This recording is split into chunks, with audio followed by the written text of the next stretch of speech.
Good morning, everybody. Time for a first sip of coffee, I think. We're carrying on with climbing the rating ladder and see what we're going to get. We've got a 1,000 rated player now from Australia. Very hard to tell the Aussie and New Zealand flags apart. I know the configuration of stars is different. Okay, well, he's bailed on me. He didn't want to play a 949. Okay, Ramparesh Pandey.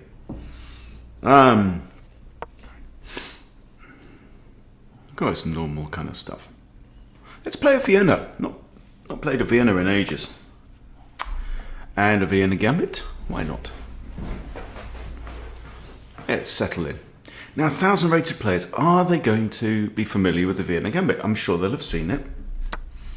And if this is his natural response. So the point of the Vienna Gambit, and really much of the Freddy Krueger repertoire with the black pieces, is this move, right? The reason why we break principles and upset Ben Feingold and push the f-pawn here is that we want to deflect this pawn away from the center, and then you get to push forwards, and this knight has nowhere to go, because from this square he can't go here or here because of our queen, right? And he can't go here or here because of our Vienna knight, right? And that's why this knight is here. So now the knight is moved back, so we'll treat this as like a crash course in the Vienna Gambit, I guess.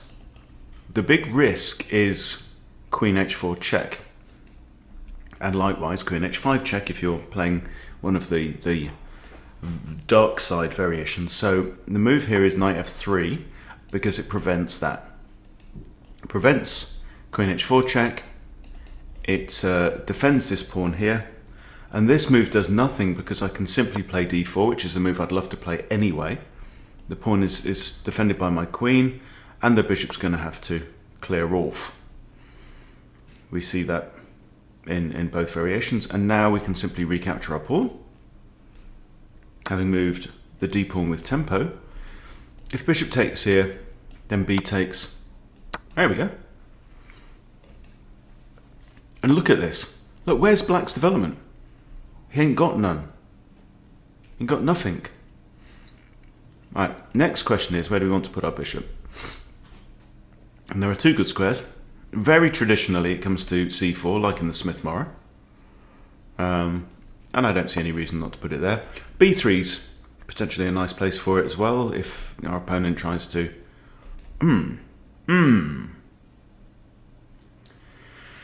Interesting. Okay, here. I was not expecting that move. I was thinking maybe kind of a6, b5, but then the bishop just slides back to b3. Now with this move, we have two options. We can't take the pawn. It's defended twice. So we'd need three attackers to win the pawn. We can retreat, probably to d3, because this doesn't make sense, because the pawn's always going to be in our way. Or we have the option of capturing en passant. This is because we have a pawn on our opponent's fourth rank. Because this pawn has moved two squares at once, because our pawn could have captured it on the first square, the rules of chess state that you're allowed to do it. So the question is, does this make sense? Now, he could capture with his c pawn. That would give him an isolated queen's pawn. That means there's no pawns on the c file or the e file. Or he may capture with the queen, but that's not going to happen because bishop takes.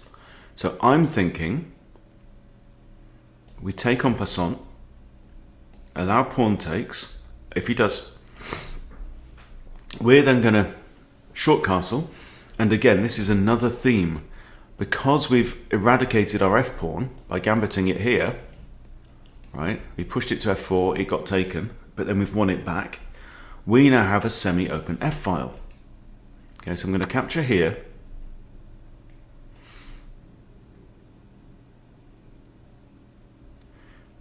We've got a completely open e-file. We've got a semi-open f-file. There he goes. He's figured out he can't take with the queen. Now the question is, do we castle immediately? Or is there something better? Is there any way of preventing our opponent from castling now? Can't really see that there is, other than sacrificing the bishop here. But no, I think correctness says castle. Oh, that's terrible. Just on principle, it's terrible. Because he's just moved a pawn a second time, right? Yeah, it's got it in the centre, but where's his pieces? Where is his control of the board?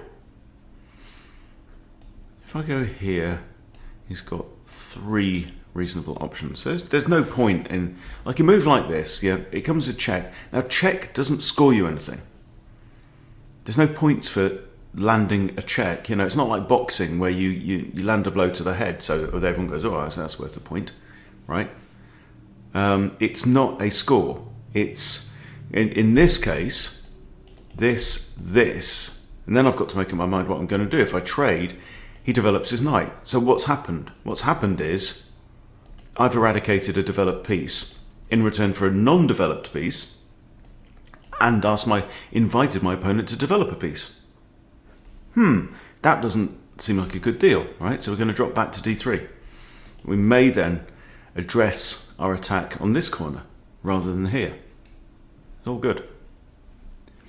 My knight has a good outpost here. It's time for my morning sneeze.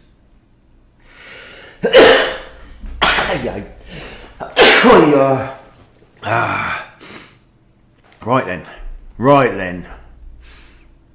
So now this is the point. So black's been able to castle, right? But look at the position. We already have this massive amount of control. I could already, for example, throw my knight straight into here. Look where his pieces are. All of his pieces that he could be using to attack, excuse me, are on 2 ranks, right? I've got 2 on the 3rd, 1 on the 4th, and this is important. My knight, for example, could come in here, we're immediately threaten h7. Then once that knight moves, my queen could jump in, not there immediately, obviously, but, right? My queen could jump in. So let's say I put my knight here, and he says, oh no you don't, and pushes g6. Right, my queen could jump there, here. My bishop could fly in here, my queen could come here, followed by my bishop here, moving the rook away. So I think that kind of makes sense, moving the knight first, then allowing the queen out. You see, rather than trying to wriggle my queen to a good square, move the knight first.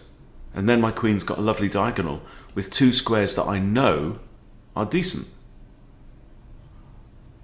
and may lead to some attacking chances. Okay, he's brought out his bishop.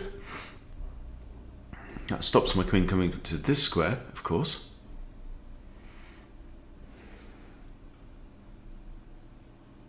If he takes me, again I capture towards the centre, that's not a problem for me. Do I want to do this? Actually, the bishop defends h7, doesn't it? So queen here, he pushes g6, I have to retreat. If I trade, his knight comes here, his knight then defends g7. I put my queen in here. He then pushes g6 to annoy the queen. I can't go into h6 because of the knight on f5. I could just drop back. I do not know. Feels like this bishop's maybe not doing the most work right now. I can't put it here because f6 is a fork on. So maybe that knight move wasn't the best. I don't know. That's undefended. Could simply play something like this, you know, slight improving move. Queen out here maybe attacks this.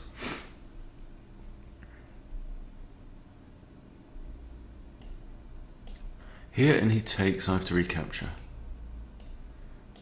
Okay, let's think this through. Here,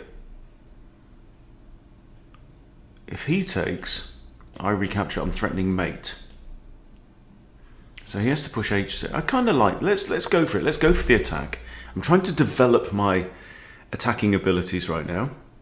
And I've always kind of considered myself an attacking player, but I have lacked that evil streak of how to deliver the coup de grace. And by the way, a lot of people, it's not coup de grace, right? Coup de grace in French, coup means a blow or a strike, right? Coup de grace is, like it sounds, the blow of grace, right? You're dispatching an injured animal, injured enemy, whatever. So it's like a blow of mercy, okay? Coup de grace, gras in French means fat, so it's not the same thing at all. Okie dokie. Right, you threaten my knight, do you, huh? So obviously first thought is to move the knight, and that's probably correct. Don't see any value in putting it here. I think I'll probably just retreat. Could even retreat it here so that I don't block the rook. There's no light squared bishop, right? Then I've got thoughts of like queen here and then take this pawn. The reason is that this pawn here would be in a pin. If my queen's on this square, right, I'm pinning the pawn, so it can't leave the g-file because that would, my queen here would put my opponent in check, and you're not allowed to put yourself in check. Das ist verboten.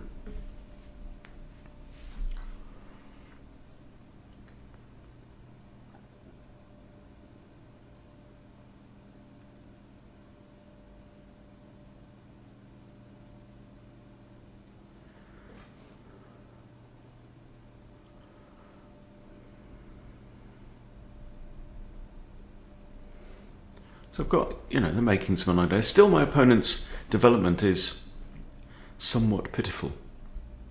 Even sacking the bishop for 2 pawns, right? So I take on h6, g takes h6, queen takes h6, knight in here. Of course, it's black to move, so, we need to consider what response black would have. My queen's on here. There's none of these. What's that doing? Ah. Defending the pawn. Very interesting. Here I skewer the queen and threaten this b7 pawn. Now b7 is not really a worthwhile target, but then you never know. There's an undefended knight here too. That's a decent move.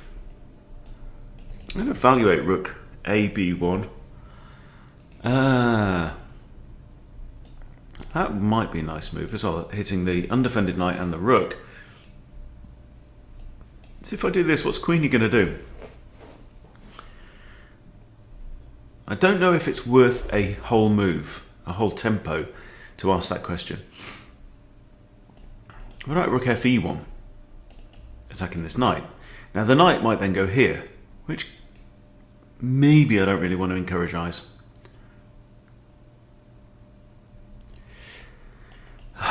This is a thought.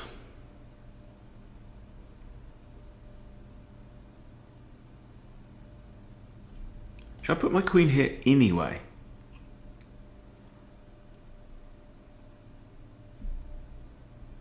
Because that means this queen has to defend that, right? So what I'm trying to do, I'm trying to find ways just to put leverage on my opponent, just to put a bit of pressure on.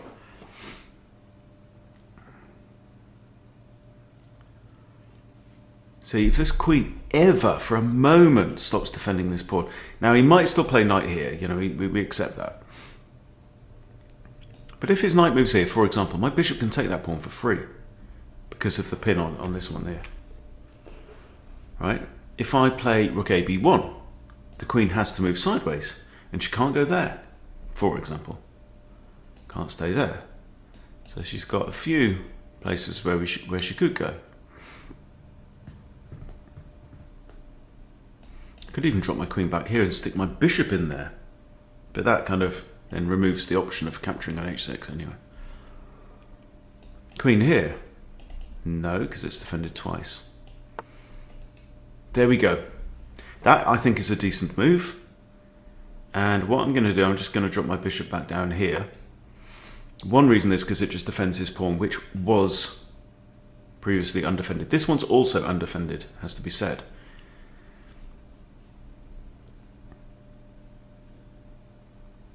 Knight can't go there from there. The guy's reading my mind, right? Oh! It can. It absolutely can. Why? Because look, this pawn is an absolute pin. So I'm going to drop my queen back here anyway. Right, a couple of reasons. It attacks the knight again. So I'm attacking it now with the queen and the pawn. The pawn is pinned, but the queen ain't. And because the knight also attacks this, that was a very decent move. I didn't see the pin. And this is the value in dictating to yourself everything that is true on the board, right? That piece is pinned. That piece is undefended. That piece is defended only by the queen. That piece is also defended only by the queen, right? And then sometimes you can take these logical statements, and even without looking at the board, if I wrote those things down, right? Okay, so here, look, they've developed a knight, right? What does this knight do? Well, it's blocked that. It's blocked the queen's defense of the h6 pawn, okay? What have we previously said about the h6 pawn? The h6 pawn, if it is not defended by the queen, which it isn't, because the knight's just blocked it, because opponents now thought on move 19, maybe I'll complete development, right? Block the queen's defense of this pawn, therefore the only defender of the pawn is this, but the pawn is pinned, therefore it isn't a defender, therefore we can go bang, and we threaten checkmate on the next move.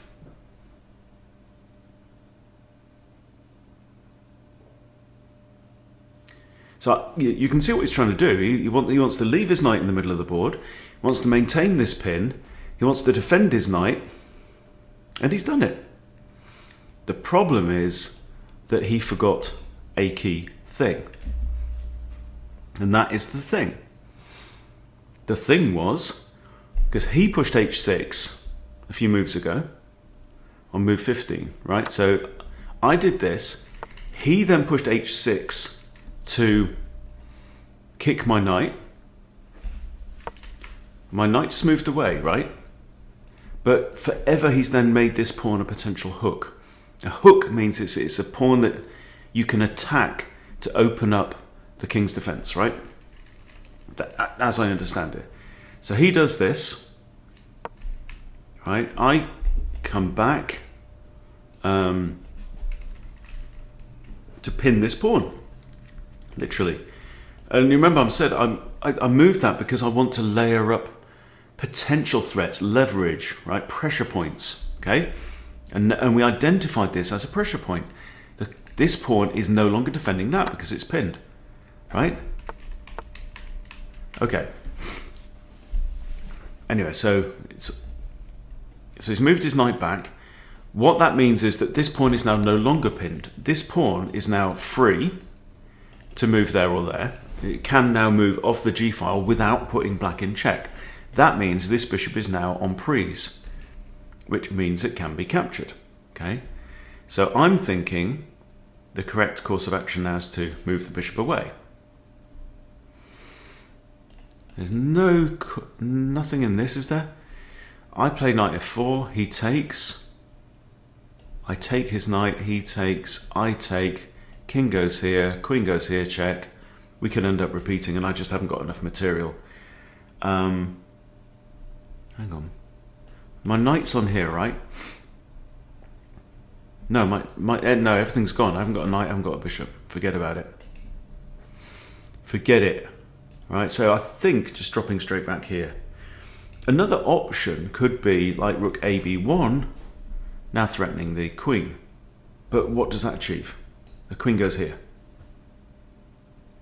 And I'd say that improves the queen. The queen now has access to this king side of the board, whereas right now she doesn't really have access to the king side of the board. Why do I want to invite her to come and join the party on the king side? So no, I think just drop the bishop back. We've won a pawn. It could prove important.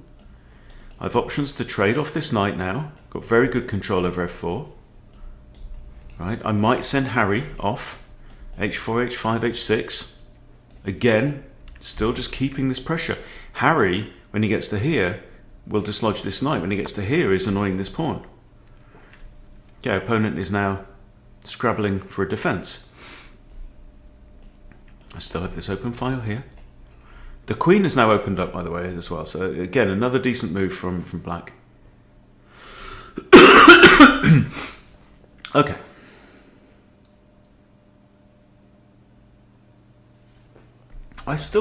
There is a bit of me that is thinking about this. If the queen moves anywhere other than these squares, this pawn falls. And when that pawn falls, I do have some sideways pressure. It's a thought.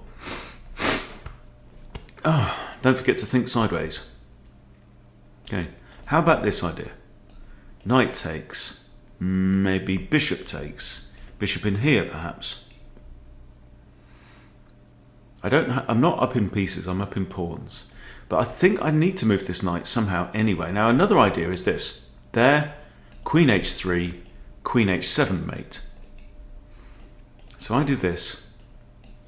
Queen h3, what's he got? He hadn't got a lot. As the Bucks Fizz song goes. Yeah, I'm going to try this. Because that is a very clear and present danger. Right? It's better to have a bad plan than no plan at all. Right, what's the idea with that? Okay, he's attacking my bishop.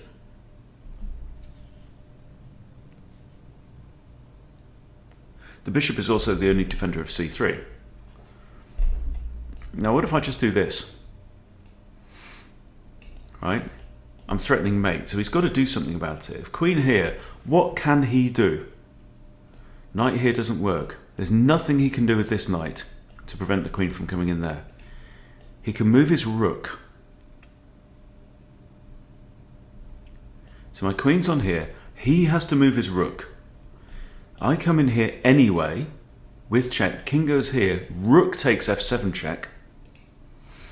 I think that's worth giving up a bishop for almost. Not to say that I can't just defend the bishop. Now I can't drop the bishop back here to defend the pawn because that hangs this rook. So I, again, block that rook's defense of that rook. But it's a pawn.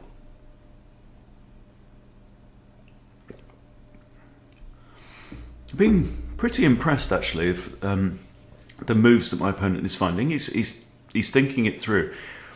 One thing that is really apparent is that the difference between every kind of 100-point band in the ratings is not that massive. It's not that insurmountable. It's very often down to, I think, temperament, tempo, timing in your moves is a key thing. Okay, excuse me. Right. Interesting find from my opponent. Pawn to f6. So now if queen comes in, are you thinking the king has that? I'm not thinking that's true. I think it's checkmate. It is. Wow. Wowzers in my trousers. That was an enjoyable game. That was a tasty game. Okay, I had no blunders but 3 missed opportunities.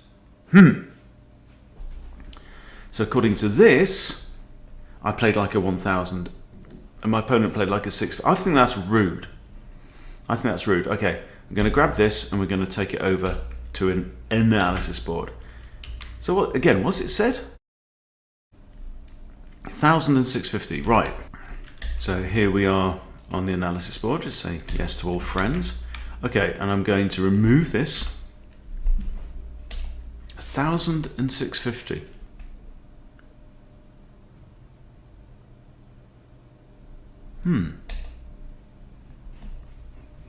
That suggests there's definitely some learning points here.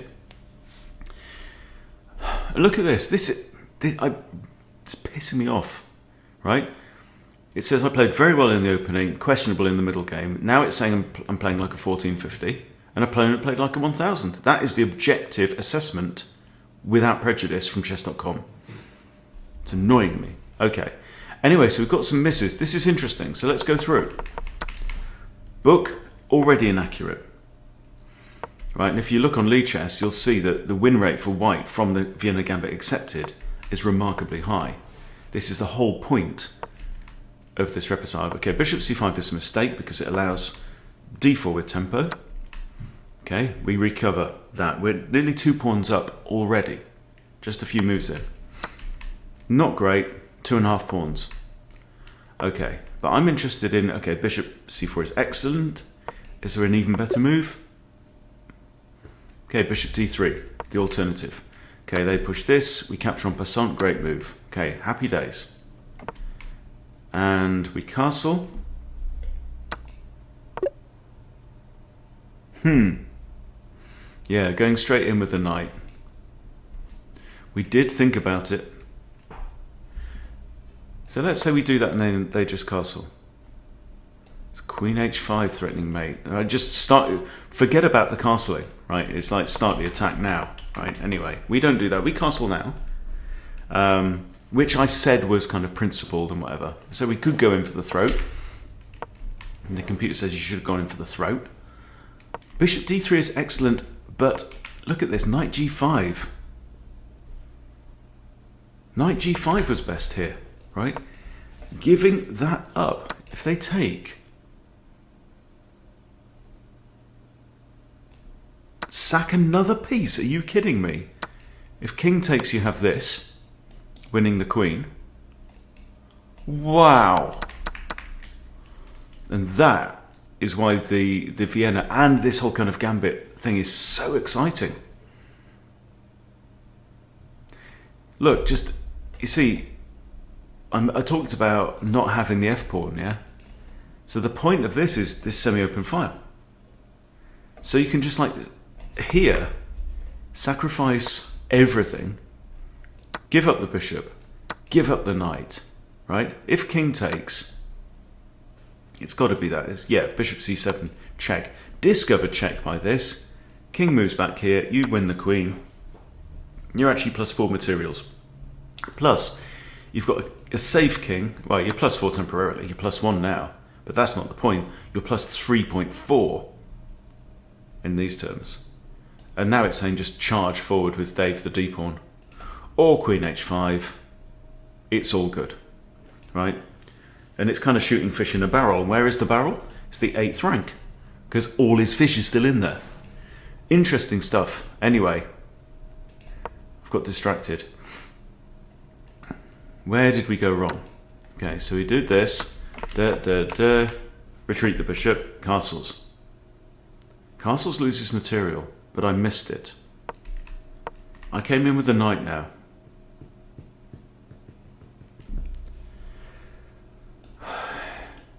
Is that a Greek gift? Did I miss a Greek gift? What is the Greek gift, right? Takes is the best move. King takes, knight here, right? If the king goes there, the queen dives in, and now they have to play this, okay? It's not ideal. Oh man, the Greek gift was on. I've never looked for the Greek gift. I mean, I don't look for the Greek gift anyway, but I've never really looked for it in the Vienna. And of course it was there. And because I moved my bishop back to this square, right? We talked about the bishop could be looking there or it could be looking here, right? I put it initially on c4, but then it was pushed back to d3. I have a knight here. I have a queen able to jump to the h-file. Wow, wow, wow. Okay, bishop takes h7 is just great. That's a mistake. Huh, that's a weird move. Like, that is a move that I would really... Oh, but it went... Ah! Wow, hang on. There, we now have 2 attackers on this bishop. I missed that. If they take here, we take here. Let's say... Oh my god, we're threatening mate! Oh my lord! Wow! And this is why. This is how you can learn from the machine. Okay, so here. Yeah, Greek gift. Here. Putting himself in line with this. So I'm just thinking far too one-dimensionally, right? Takes. takes, we threaten mate. Great stuff. Okay, and that's a miss. Okay, we do this. Knight, what? Again. Knight takes f7. Rook takes f7.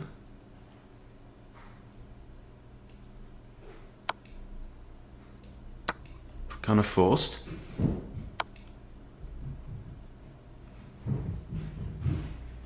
Oh my goodness me. Again, king e8 takes. I'm not sure about all this. Not sure about this nonsense. Material is actually equal here. Yes, we're slightly better. And that was really best. Anyway. So queen back here, but that had a point. So then drop the bishop back to c1.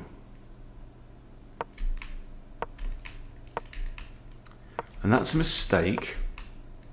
Oh, queen h5. Interesting, there's a whole pawn better than that.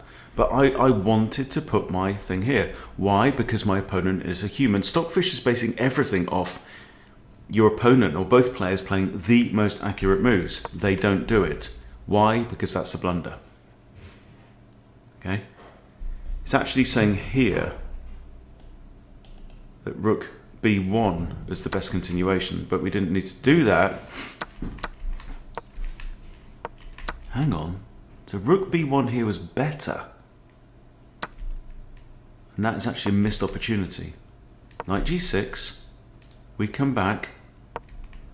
Bishop takes what? King takes. Knight f4. No, again, this is all fishy stuff, right? This is too fishy. I wasn't playing against Stockfish. I was playing against a flesh and blood human being from India.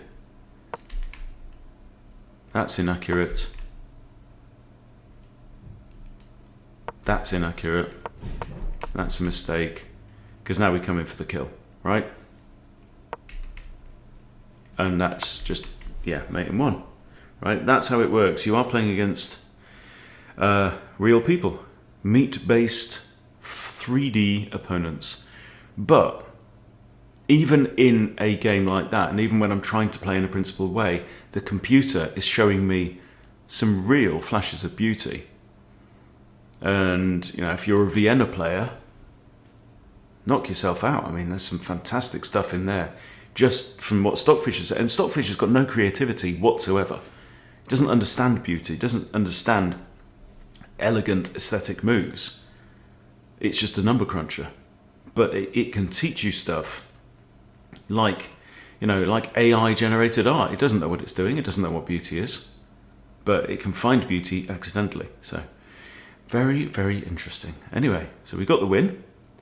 Not the most accurate from me, but, you know, we got the win. That's what's important. See you next time. Thank you for watching. See you later.